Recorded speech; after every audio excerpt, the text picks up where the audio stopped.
안녕하세요. 남인숙 작가예요. 제가 그동안 친구 관계에 대해서 이야기를 많이 드렸는데요. 꼭 학창시절 친구만 인생 친구다. 진정한 친구는 어릴 때 만난 친구다. 이런 생각을 버려야 한다고 말씀드렸어요. 원래 인생은 외로운 거고 혼자가 기본이라고 생각해야 진짜 질 높은 삶을 살 수 있다. 이렇게요. 그런데 그 말이 인생에 사람이 없어야 한다는 말은 아니거든요. 인생 어느 시점에든 친구는 만들 수 있고요. 깊은 관계는 아니라도 사람 온기 느낄 수 있는 관계. 이 정도는 있어야 지속적으로 만족스러운 삶을 살 수 있어요. 근데 문제가 있어요. 정말 많은 시청자분들, 우리 쑥쑥이님들이 이런 공통 질문을 해주셨어요. 그럼 친구는 어디 가서 만나나요? 친구 만나는 모임은 어떻게 찾나요? 사실 이건 본인 환경에 따라 너무 다른 일이라서 알아서 찾아야 하는 게 맞긴 맞아요. 근데 너무 막막해 하시는 것 같아서 오늘은 난이도별로 몇 가지 방법들을 알려드리려고 해요. 한번 참고해 보세요. 먼저 난이도 별 1개. 종교가 있으시면 종교 관련 모임에 참여해 보세요. 이게 진입장벽이 낮은 편이죠. 왜냐하면 포교 차원에서라도 신입 회원을 되게 잘 챙겨줘요. 그리고 사교성이 부족하거나 성격이 살짝 이상해도 그 집단에서 포용해주는 정도가 좀 더 넓더라고요. 다른 데 가면 포용적인 사람이 아니라도 최소한 그 안에서는 그런 분위기가 있어요. 몇 가지 문제가 있는데 바로 이런 면 때문에 사이비 종교에 포섭되는 경우가 많더라고요. 그리고 신앙심이 없는데 사교 목적으로 가시는 것도 문제예요.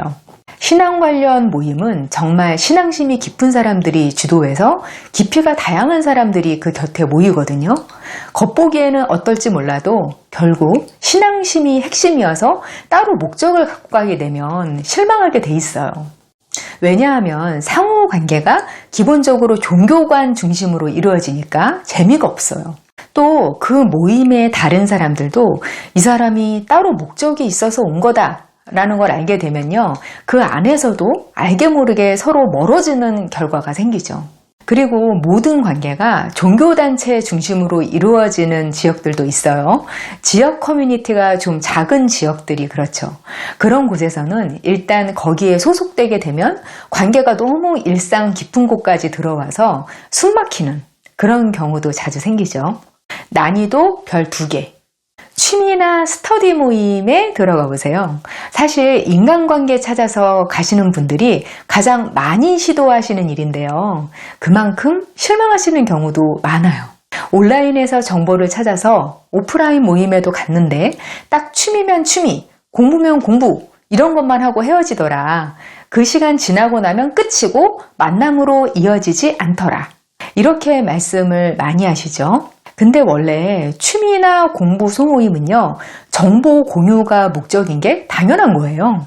저는 생각을 바꾸셔야 한다고 생각하는 게 그런 모임 시간 자체를 즐기셔야 한다고 생각해요. 나하고 같은 관심사를 가진 사람들하고 그걸 매개로 같이 공부하고 대화하고 그것 자체도 재밌거든요. 거기서 도움을 받고 나도 줄 수 있는 건 주고 그러다 운이 좋으면 더 길게 만날 수 있는 사람들도 만나는 거죠. 목적이 있는 동호회에 가서 친구 만들기에만 혈안돼 있으면요. 오히려 그 안에서 기피 대상이 되는 거예요. 그걸 물 흐린다. 이렇게 다른 사람들은 생각하죠. 옛날에 대학교 동아리나 사회인 동아리 보면 꼭 모여서 술을 마셨어요. 술자리가 아무래도 친해지는 건 있으니까 그런 걸 기대하시는 거죠. 근데 요새는 어딜 가나 모여서 술 마시는 거 흔치 않아졌어요. 요즘 젊은 세대 음주율이 전 세대에 비해서 30% 가까이 줄었대요. 근데 20대 전반 트렌드는 원래 전 세대에 영향을 끼치거든요. 요즘 젊은 사람들은 이런 거 안 한대. 이러면 좀 더 나이 든 분들도 좀 덜하게 되는 게 있죠. 그리고 건강이나 삶의 질에 관심 있는 분들이 많아져서 이제 전처럼 술들을 잘 안 마셔요. 그래서 주류 업체들도 더 가벼운 걸 개발하거나 사업 사이즈를 줄이는 쪽으로 대비하고들 있죠. 그리고 전반적으로 관계에 대해서 피로를 느끼는 사람들도 많아서요. 여기저기서 관계에 얽히고 싶지 않아 하는 사람들도 많아졌어요. 취미나 공부가 목적이면 딱 그 안에서 그 목적으로만 사람 만나는 거. 같은 관심사로 누군가하고 이야기할 수 있다는 사실 자체를 즐기는 거. 그런 쪽으로 생각을 바꾸시는 것도 좋을 것 같아요. 물론 사교 자체가 목적인 동호회들도 있어요. 근데 이런 동호회들의 문제는 자력으로 관계를 잘 못하는 사람들끼리만 모일 가능성이 높다는 거예요. 이런 경우는 좀 섞여 있어야 잘 돌아가거든요. 관심사가 있으시면 관련된 온라인 커뮤니티에서 활동을 하시는 것도 저는 권하고 싶어요. 온라인에서 먼저 친해진 다음 오프에서 보면 훨씬 친근감이 생기거든요. 그런데 이런 과정들이 나한테 좋은 일이 되려면요, 자기 자신한테 관심을 가지는 게 먼저일 것 같아요. 나 외로우니까 친구 만날래. 뭐? 친구 만나려면 모임 나가야 하는 게 좋다고? 나도 가야지? 이런 과정으로 흘러가다 보면 반드시 실망하게 돼 있어요. 내가 뭘 좋아하는지, 어떤 관심사에 재미를 느끼는지 이런 거에 관심을 갖고 즐기다 보면 일단 혼자서도 재밌잖아요. 그런 상태가 되고 지속적으로 관심을 가지면 같은 관심사를 가진 사람들하고 자꾸 마주치게 돼요. 그렇게 지속적으로 만남이 이어지게 되면 그것도 한 종류의 친구인 거예요. 꼭 아무 목적 없이도 새벽 2시에 술 마시자고 불러낼 수 있는 사람만 내 인생을 윤택하게 해주는 게 아니거든요. 그러니까 이런 종류의 관계를 누리고 싶으시면 오히려 나 자신한테 더 관심을 가져야 한다는 그런 모순이 또 생기기도 하는 거죠. 그러니까 동호회를 저한테 추천해달라고 하는 것 자체가 불가능한 거죠. 왜냐면 그건 개인마다 맞는 곳이 다 다르니까요. 난이도 별 3개. 여러분 자신이 직접 인싸가 돼보세요. 그냥 내가 모임을 만들어버리는 거예요. 이게 원래 인싸인 사람만 가능하다고 생각하는데 꼭 그렇지만도 않아요. 왜냐면 아웃사이더 성향인 사람들도 일단 모임 간부가 되면 싫어도 저절로 인싸 대접을 사람들이 해주거든요. 저는 일 벌이기 싫어하는 종류의 사람이고요. 내향적인 성향이 강한 편이에요. 그래서 어디서 동호회 회장이나 학회장이나 뭐 임원 하시는 분들이 너무 신기한 거예요. 월급을 받는 것도 아니고 눈에 보이는 이익이 있는 것도 아닌데 자기 시간 써가면서 봉사를 하는 거잖아요. 그런데도 좀 못하면 또 욕은 엄청 먹어요. 저 사람들은 박애주의자인가? 어릴 때는 정말 그렇게 생각했던 것 같아요. 근데 시간이 지나서 보니까요. 그런 활동을 통해서 얻는 게 정말 많은 거예요. 그 모임의 사람들하고 1대1로 접촉하는 게 가능, 불가능 이 문제가 아니라 의무가 되는 위치거든요.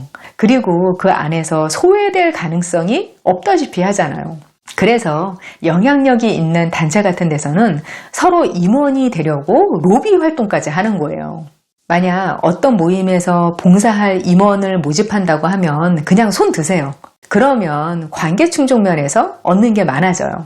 이미 만들어진 모임에서는 임원이 되고 싶어도 못할 가능성이 있잖아요. 그러면 그냥 내가 만드는 거예요. 내 관심사대로 소모임 만들어서 컨셉을 명확히 하면요. 요즘은 플랫폼이 여기저기 발달돼 있어서 사람을 모을 수 있어요.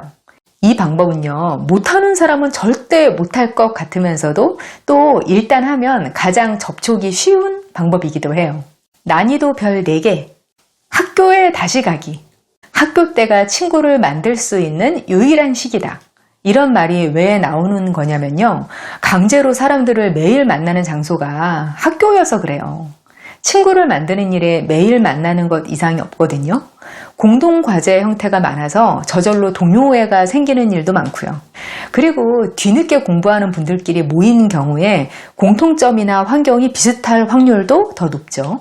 그리고 나중에 같은 업계에서 일할 가능성이 높기 때문에 서로가 적극적인 면도 있어요. 이렇게 친구 만들기가 쉬운데 왜 최고 난이도로 분류했냐면요. 친구 만들려고 석박사 따실 거 아니잖아요. 그리고 평생교육원 과정이나 최고위 과정 같은 거 이수하시는 것도요. 굉장히 많은 시간과 에너지와 돈이 들어요. 분명한 목적이 있고 배움에 대한 욕구가 있어야 돼요. 그래서 단순히 친구 정도가 아니라 인맥이 간절하게 필요할 때 CEO분들이 경영자 교육과정을 등록하시는 경우가 많죠. 나름대로 난이도를 설정해서 여러 경로들을 소개해 드렸는데요. 이거 말고도 찾아보면 방법들이 많아요. 결국 접촉면의 문제인데요. 만나는 사람들이 한정돼 있으니까 직장 안에서 꼭 친구를 찾으려고 하는 분들도 많아요. 근데 이건 많은 사회생활 선배들이 적극 말리는 일 중에 하나거든요. 다른 곳에서는 관계가 틀어져서 내가 괴로우면 그냥 손절할 수가 있어요. 근데 직장은 생계가 달린 신성한 일터잖아요. 여기서 관계 때문에 틀어져 버리면 굉장히 괴로워져요. 직장 안에서 절친을 만드는 경우도 적지 않은 것도 맞긴 해요. 근데 그건 그냥 인생이 준 선물이다. 이렇게 생각하시는 게 편할 것 같아요. 그냥 직장에서는 친구 만드는 거 아니다. 이렇게 생각하셔야 생업이 괴로워지지 않습니다. 사실 어디 가면 친구 만날 수 있나 딱 정해진 정답은 없고요. 먼저 나 자신이 단단한 사람이 되고 다른 사람들한테 좀 후한 사람, 적당히 베푸는 사람이 되세요. 그런 다음 사람 만나는 일에 열린 태도가 되면 저절로 되는 것 같아요. 그렇다고 마구 사람들을 만나고 다니라는 게 아니라 모임 속에서 거리를 두고 사람들하고 접촉을 하다 보면 인연을 맺을 만한 사람을 만나게도 되거든요. 그리고 친구라는 거에 대해서 너무 큰 의미를 두지 않으시면 좋겠어요.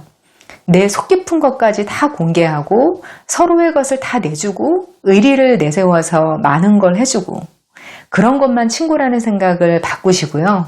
그냥 기본적으로 외로운 게 인생이고 부분적으로 내 시간을 누군가하고 공유할 수 있다면 그 자체로도 즐겁다. 이 정도로 생각하시는 쪽으로 가치관을 바꾸시면요. 또 관계에 대해서 새로운 세상이 열려요. 오늘은 친구를 어디 가서 만나야 하나? 이 이야기를 나눠봤는데요. 오늘 나눈 이야기가 시청자님들께 도움이 되면 좋겠어요. 저와 더 깊은 소통을 원하시면 네이버 카페 어른성장학교로 오세요. 저는 다음 시간에 여기서 다시 만날 거예요. 구독, 좋아요, 알림 눌러놓으시면 더 편하게 만날 수 있겠죠? 기다릴게요.